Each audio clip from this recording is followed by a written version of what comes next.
레위기, 성경의 세 번째 책으로서 노예였던 이스라엘이 출애굽한 직후가 배경입니다. 이때 하나님은 그들을 시내산 앞에 데려와 언약의 관계로 초대하시지만 그들은 금세 반역하여 언약을 깨뜨려 버리죠. 자신의 영광스러운 임재가 이스라엘 가운데 거하길 원하신 하나님은 성막의 형태로 와주셨는데 그들의 죄로 인해 이 관계는 손상되고 맙니다. 그래서 출애굽기 끝부분에 모세가 이스라엘을 대표하여 하나님이 임재하시는 회막으로 들어갈 수조차 없었던 거죠. 레위기는 이런 근본적인 문제를 상기시키며 시작합니다. 여호와께서 회막으로부터 모세를 부르시되, 과연 죄와 이기심으로 가득한 이스라엘이 어떻게 거룩하신 하나님과 화해할 수 있을까요? 이 책에 방법이 있습니다. 자비로운 하나님이 죄로 물든 타락한 백성에게 거룩한 임재 안에 살 방법을 알려주시거든요. 여기서 잠시 하나님은 거룩하시다라는 정말 중요한 개념을 살펴보죠. 이게 이 책을 이해하는 기초거든요. 거룩이라는 말은 구별됨 또는 독특함이라는 의미인데 성경에서 하나님이 모든 것과 구별되시는 이유는 만물의 창조주이자 생명의 주관자라는 특별한 역할 때문입니다. 그러므로 거룩하신 하나님 주변의 공간 역시 거룩한 곳이며 이곳은 하나님의 선함, 생명, 정결, 공의가 넘치죠.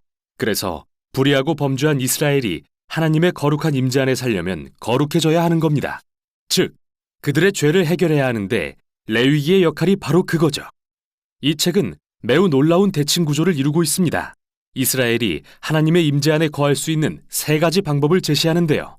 맨 앞과 뒤에선 이스라엘이 하나님의 거룩한 임재 가운데 행해야 했던 의식을 설명하고 다음으로 하나님과 이스라엘의 중재자인 제사장의 역할에 초점을 맞춘 후 다음에는 이스라엘의 정결함에 대해 양쪽에서 짝을 이루어 설명합니다. 그리고 책의 중앙에선 핵심 규례인 속죄일을 소개함으로써 책 전체를 연결하고 마지막은 모세가 백성에게 신실하게 언약을 지키라고 당부하는 짧은 내용으로 끝납니다. 그럼 자세히 살펴보죠. 첫 부분은 이스라엘이 드려야 할 5가지 제사 의식에 대한 설명인데요. 이 중 2가지는 이스라엘 백성이 하나님께 받은 것에 대해 감사의 의미로 되돌려드리는 상징적인 제사이고 나머지 3가지는 하나님께 사죄하는 각기 다른 방법입니다. 이스라엘 백성이 살아있는 동물의 피를 바치며 자기 죄로 인해 하나님의 선한 세상에 더 많은 악과 죽음을 불러왔다고 고백합니다. 그러나 그를 멸하는 대신 용서하길 원하시는 하나님은 상징적으로 동물을 죽게 함으로써 인간을 속죄하십니다. 즉, 죄를 덮어주시는 거죠. 이스라엘 민족은 이러한 제사의식을 통해 하나님의 은혜와 공의, 그리고 악의 심각성과 결과를 항상 기억했던 겁니다. 의식에 대한 2번째 부분은 이스라엘의 7절기에 대한 건데요. 각 절기는 하나님께서 이집트 노예였던 이들을 어떻게 구하시고 광야로 이끌어 약속의 땅까지 인도하셨는지 이야기합니다. 이스라엘은 이 절기들을 정기적으로 기리며 자신들이 누구고 그들에게 하나님이 누구신지를 기억했습니다. 이제 이스라엘의 제사장에 대한 내용입니다. 아론과 그의 아들들이 처음으로 이스라엘을 대신해 하나님의 임재에 나아가도록 위임을 받고 맞은편에선 제사장이 갖춰야 할 자격에 대해 설명합니다. 제사장은 최고 수준의 도덕성과 의식적 거룩함을 요구받았는데 이는 그들이 하나님 앞에서는 백성을, 백성 앞에서는 하나님을 대표했기 때문이죠. 제사장의 거룩함이 왜 그리 중요한지 살펴보기 위해 앞부분 아론 가족의 위임식 직후로 돌아와 보겠습니다.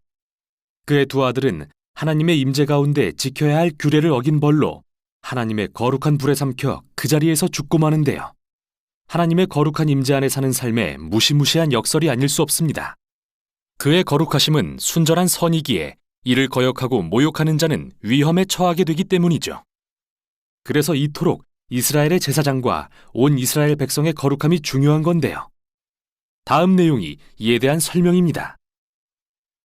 11장부터 15장은 온 이스라엘 백성에게 요구되는 정결 의식을, 18장부터 20장은 도덕적 정결에 대해 설명합니다. 정함과 부정함의 개념에 대해 들여다보죠. 하나님은 거룩하시고 구별된 분이십니다. 그래서 그분의 임재로 들어가려면 이스라엘도 스스로를 거룩하게 해야 하는데 이를 깨끗하거나 정결한 상태라고 부릅니다. 반면 거룩하지 않으면 누구도 하나님의 임재에 접근할 수 없는데 이는 더럽거나 불결한 상태라고 합니다.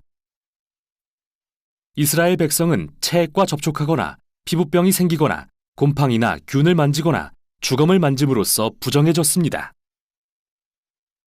이것들은 모두 죽음, 즉 생명의 상실과 관련이 있는데 여기에 중요한 상징이 담겨 있습니다. 누구라도 죽음과 접촉하면 그것이 전염되어 부정해진다는 말이죠. 죽음이 하나님의 거룩과 반대되는 이유는 그분의 본질이 생명이기 때문이고요. 그러니까 핵심은 부정함은 죄악도 아니고 잘못된 것도 아니라는 겁니다. 이런 것들과 접촉하는 건 일상에서 자연스레 일어나고 부정함도 일시적일 뿐이죠. 1, 2주만 지나면 끝나니까요. 죄악이고 잘못된 것은 바로 이러한 죽음과 부정의 상징들을 몸에 지닌 채 하나님의 임재로 나아가는 겁니다. 그러진 말아야겠죠. 마지막으로 먹으면 부정해지는 동물도 있었는데요. 여기서 유대인의 음식법 코셔가 등장했습니다. 왜 특정 동물을 부정하다고 금하셨는지에 대해서는 의견이 분분합니다. 위생적 차원이다, 문화적 금기다 등 명확한 설명은 없지만 기본적인 요지는 분명한데요. 이처럼 세밀한 문화적 상징을 통해서 이스라엘 백성은 하나님의 거룩하심이 삶의 모든 영역에 영향을 미친다는 걸 기억할 수 있었던 겁니다. 여기에 대칭되는 부분이 이스라엘의 도덕적 정결인데요. 하나님은 이스라엘에게 가나안 민족과 다르게 살라고 요구하셨습니다. 가난한 자를 지나치지 말고 돌봐야 하며 성적으로 매우 순결해야 하며 사회 전반에 정의를 실현해야 한다고 하셨죠. 그리고 책의 중앙에는 이스라엘의 절기인 속죄일이 자세히 소개되는데요. 분명히 백성 중 누군가는 죄를 짓거나 불순종을 하고도 제사를 드리지 않았을 수 있기에 대제사장은 1년에 한 번씩 2마리의 염소를 잡아 한 마리는 백성의 죄를 대신하는 속죄 제물로 바치고 다른 한 마리는 희생의 염소로 삼았습니다. 제사장이 이스라엘의 죄를 고백하고 이 염소에게 그 죄를 전가한 뒤 광야로 내보내는 상징적인 의식이었죠. 백성의 죄와 그 결과를 없애고 자신과 화목하게 살게 하시려는 하나님의 마음이 정말 잘 드러나는 장면입니다. 레위기는 모세가 이스라엘에게 언약을 신실하게 지키라고 당부하면서 끝을 맺는데요.